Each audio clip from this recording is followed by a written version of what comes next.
Clase previa, cuando hablamos de los radicales libres, hemos dicho que los radicales son moléculas químicas altamente reactivas que van a generar daño a distintas estructuras de la célula y dependiendo de lo que dañan, pues van a ser las consecuencias que se van a observar en el individuo. Por ejemplo, si se daña el material genético a nivel de células reproductoras, como son los ovarios y los testículos que contienen los óvulos y los espermatozoides, entonces ese daño podría manifestarse en la progenie, no necesariamente en el paciente como tal. Por ejemplo, si una paciente femenina se lesiona un óvulo, a ella no le va a afectar en nada, no va a manifestar ninguna sintomatología, pero si ese óvulo se fecunda, van a ser un producto con malformaciones, con enfermedades, con alteraciones importantes, ¿sí? Por otro lado, si hay lesión de las células somáticas, se pueden originar distintos tipos de cáncer. Recuerden que siempre decimos, el cáncer es una célula que se ha enfermado y ha empezado a replicarse anárquicamente sin ningún control, pero es una célula, ¿sí? Y como decimos siempre, el cáncer es una enfermedad multicausal. O sea, no puedes agarrar y decir, es que has tomado Coca-Cola y por eso tienes cáncer.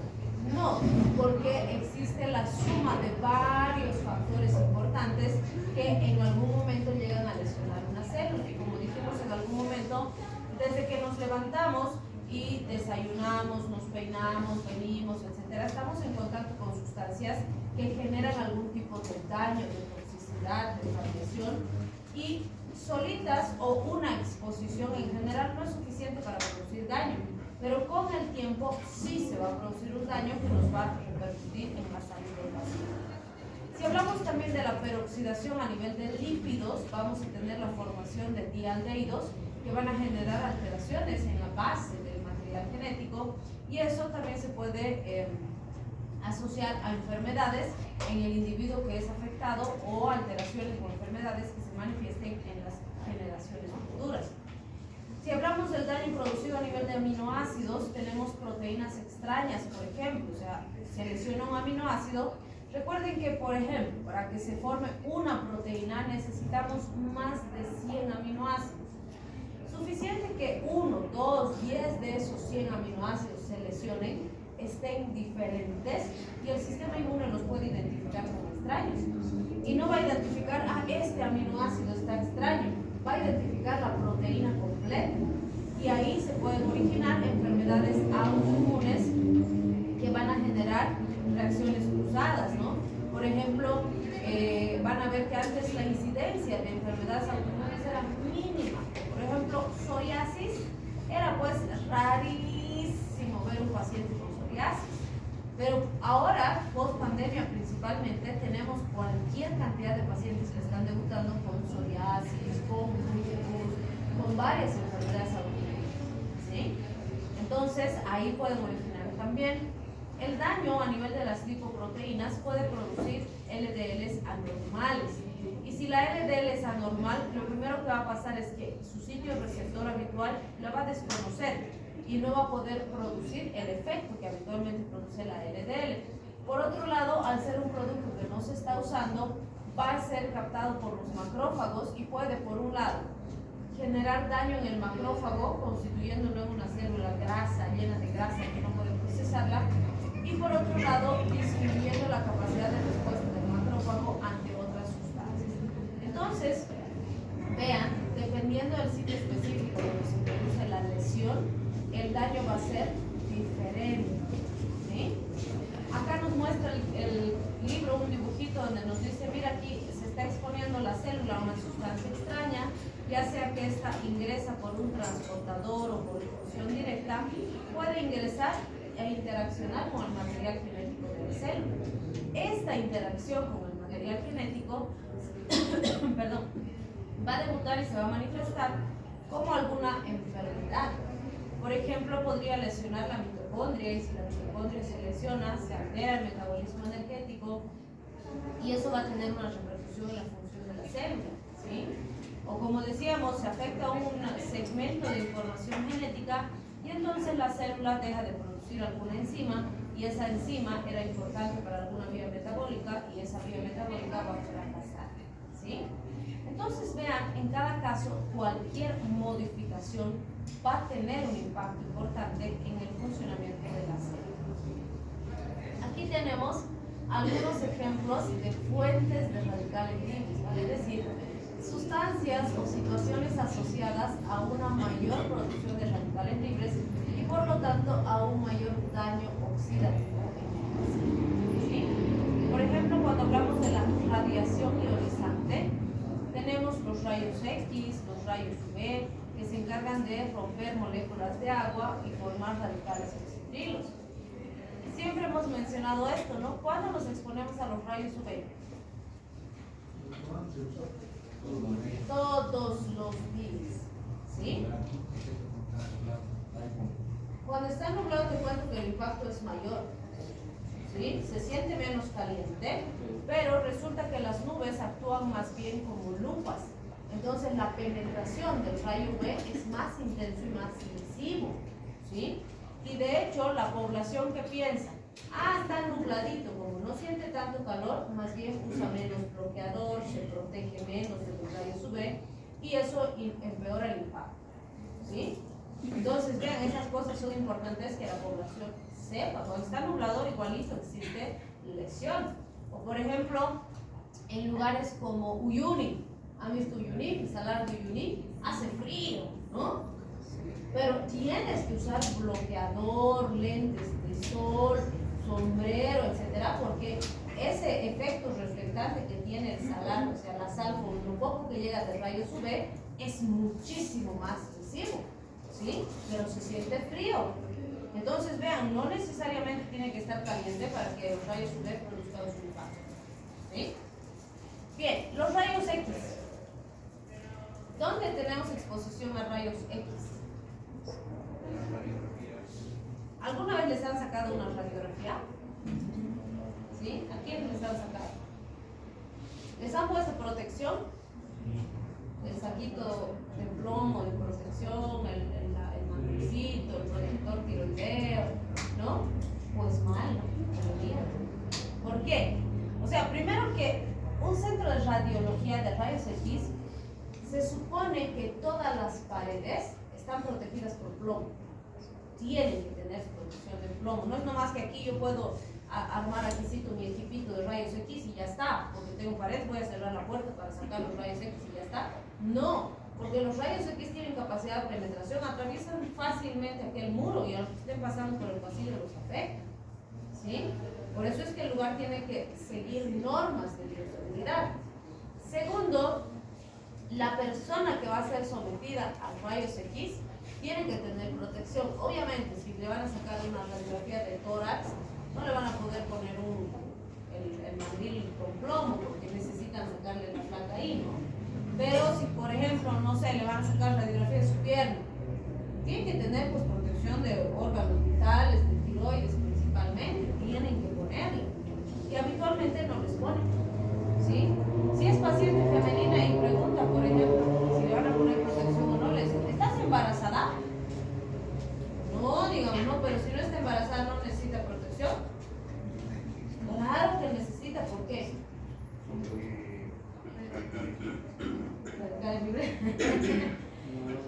Les pregunto, si hablamos de células reproductoras, ¿cada cuánto se recambian los espermatozoides? ¿O no se recambian nunca? ¿Nacen con su esperma y mueren con su esperma? ¿Qué dice? Fisiológicamente hablando, se recambian entre cada 30 a cada 90 días. ¿Sí? Sí. Pero se recambia, pues. ¿Sí? Pero los óvulos de las damas, ¿cada cuánto se recambian? ¿Cómo? ¿Cada mes? ¿Recambias? O sea, lo botas y luego vuelve a... ¿Cómo recambias? La mujer nace con la cantidad y muere con la... ¿Cómo? Ya nace, o sea, cuando empieza a... Nacemos con todos nuestros pinches óvulos, ¿sí? En el proceso de desarrollo, en la infancia, algunos se van a atrofiar y van a morir. Pero a partir de la pubertad, cada mes uno va a desarrollar, a veces más de uno, para ver si existe fecundación para la progenie. Pero son los mismos óvulos con los que has nacido. ¿Sí? No son nuevos, no se recambian. Cada mes pierdes un ovulito en la menstruación, pero no lo estás recambiando. ¿Sí? Y cuando llegue la menopausia, habrán unos miles que están por ahí y que se van a atrofiar y se van a morir y ahí quedan. ¿Sí? Pero desde que nacemos hasta que morimos no recambiamos los óvulos. ¿Sí? ¿Y cómo sabes cuál se va a fecundar si es que se fecunda alguna vez uno? ¿Puedes tú elegir? O decir, no pasa nada, de aquí el 425 va a ser el que se fecunde. ¿Será? No, no se puede. Entonces, fíjense, si fuera una paciente femenina y la han irradiado hoy, ¿sí? Y se ha lesionado un ovulito, puede que justo ese ovulito se fecunda en algún momento y me va a producir una malformación congénita, alguna enfermedad por esa radiación, ¿sí? En cambio, a mi paciente masculino, si lo irradié hoy, bueno, pues estos 3 meses que vienen, que no fecunde, por favor, y se van a recambiar sus espermatozoides, ¿sí? No es tan grave, pero también es grave, por ahí se le ocurre fecundar un óvulo la otra semana. Entonces, existe riesgo, ¿sí? Evidentemente, una radiografía en general no alcanza un umbral suficiente para generar daño, pero no sabemos cuántas radiografías vamos a recibir, ni con qué intervalo de separación, ni demás, ¿no? Y van a ver que los odontólogos, cuando hacen sus famosos tratamientos del conducto, mínimamente 8 radiografías le plantan al paciente en toda la tarde, porque van vaciando la raíz, creo que ya está, le dejan ahí con la gutapercha, le sacan una plaquita, vuelve otra vez un poquito más, profundizan otra placa y así, para ver hasta dónde van a matar la raíz, ¿sí? Entonces, sí es muy importante considerar en ese tipo de situaciones, ¿no? O les digo, cuando ustedes sean internitos y estén rotando traumatología, si entran al quirófano a ayudar, no, el traumatólogo opera con el rayos X portátil en quirófano, ¿sí? Y además el radiólogo viene bien protegido, ¿no? Con su mandil, con todo. Le trae uno para el traumatólogo y a veces hasta ahí. A veces ya uno más para el anestesiólogo o para el residente. Y el interno, ya no hay cuatecito, ponte chompa. Entonces, no le dan protección al internito. Y el internito es el que está agarrando, el que está ayudando, el que está todo, ¿no? Y el traumatólogo pone un clavo, a ver, sacarle una plaquita, ¡pum! Ahí no, más a la derechita, retrocede, otra vez, ya, sacarle otra plaquita, así, para cada clavito, tornillito que va metiendo, va verificando con imagen. Así que en una cirugía no más, unas 10 placas mínimo, ¿sí? Entonces, vean, la radiación es fuerte, ¿sí? Entonces, tiene que haber protección. Bien, cuando hablamos de los iones metálicos, fíjense, el cobre, cobalto, níquel, hierro, van a reaccionar con moléculas de oxígeno o peróxido de hidrógeno y van a formar oxígeno. Entonces, normalmente mi organismo sabiamente va manejando mecanismos de respuesta que van a ayudar a minimizar el daño producido por estas moléculas. Pero fíjense, por ejemplo, el hierro necesitamos para nuestras vías metabólicas, para nuestra subsistencia. Claro, absolutamente. ¿Sí? Todas las hemoproteínas tienen hierro, porque el grupo hemo maneja hierro. ¿Sí? Entonces, sí lo voy a necesitar, pero mi organismo va a tratar de minimizar el riesgo, el daño asociado a él. Bien, si hablamos del óxido nítrico, vamos a ver que este reacciona con las moléculas de superóxido, forma peroxinitrito, y este se desintegra y forma radicales oxidrilo. Entonces, fíjense, en varias de las vías metabólicas que ya conocemos, se producen radicales libres. Y está bien, es parte del metabolismo. Pero todos los días eso que se produce se tiene que depurar, se tiene que metabolizar y finalmente eliminar del organismo. Bien, este gráfico nos muestra lo que ya hemos visto antes. Fíjense, por ejemplo, acá está ingresando radiación, el rayo UV, está viniendo acá, está formando interacciones, está reaccionando con las organelas, con el material genético, y eso por supuesto que va a producir un cambio. Entonces es como les decía, ¿no? Hay cosas que son inevitables. Por ejemplo, la contaminación del aire no la voy a poder quitar, ¿sí? ¿Y puedo no exponerme al aire contaminado? No, imposible. O sea, a ver, no respires. Ya, la clasecita nomás, hasta que acabemos, no respires. ¿Podrás? No. Entonces, aunque el aire esté contaminadísimo, tenemos que respirar, ¿sí? Entonces, aunque no quisiéramos exponernos a los rayos UV, todos los días nos vamos a exponer, porque salimos, caminamos, estamos afuera. Entonces, además, el rayo UV es necesario, hemos dicho, para varias vías metabólicas, ¿verdad? Pero necesitaré irme a una cama solar para broncearme. Necesitaré estar, qué sé yo, 5 horas en la playa para ver si cambio de color. No, ¿sí? Ahí ya son excesos. Entonces, vean, hay cosas dañinas que no puedo evitar, pero sí puedo controlar la cantidad de daño, ¿sí? Y bueno, pues hay gente que, sabiendo que hace daño, sigue infringiendo, vamos a decir.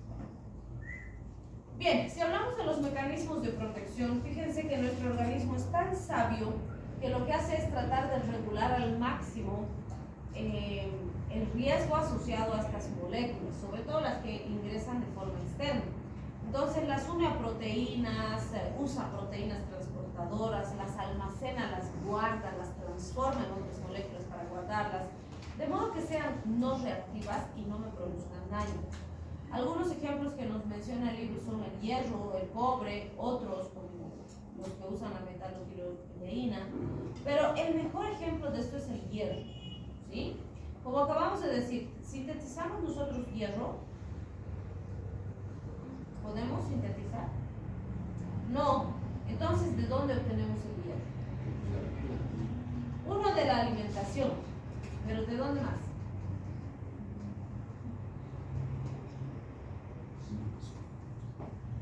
¿De dónde?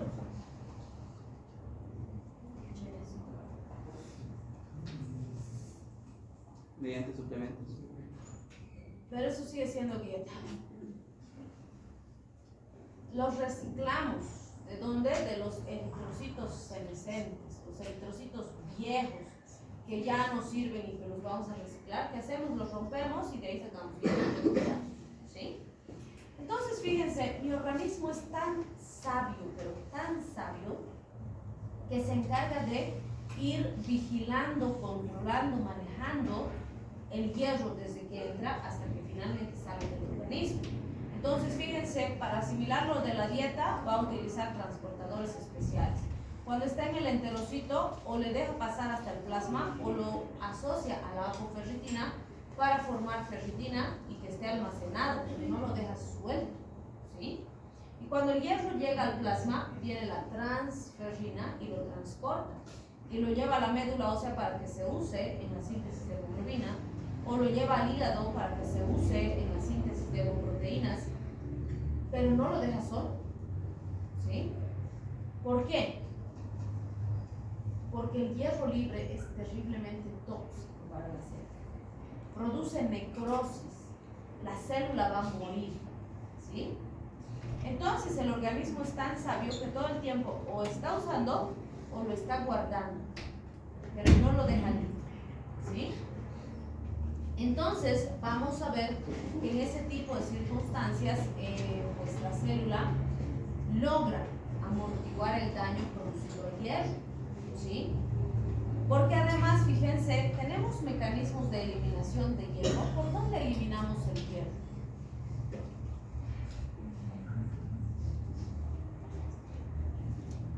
¿Por dónde eliminamos hierro del organismo? ¿Ah? ¿Por los riñones?